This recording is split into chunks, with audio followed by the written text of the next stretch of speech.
Ποίηματα αφιερωμένα στους ναυτικούς. Με αφορμή το ποίημα του Ματθαίου Μουντέ. Μέσα στις φλέβες μου κυλούν οι ωκεανοί και η σκέψη για την οικογένεια όλο και μεγαλώνει. 4 μήνες στη στεριά και 3 στη θάλασσα. Όμως από όπου και αν περάσω, από το Ισραήλ και την Αραβία, από την Ινδία και την Ινδονησία, από την Αυστραλία ως την Βραζιλία, όμως όπου και αν βρεθώ, στην καρδιά σας θα έχω. Μες στις φλέβες μου κυλούν οι ωκεανοί.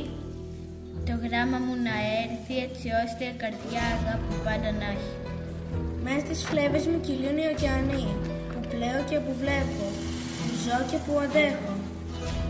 Βλέπω πράγματα τρελά στην Κίνα και στη Μαδαγασκάρη, στην Αραβία και στην Ινδία, στην Αυστραλία και στην Αμερική.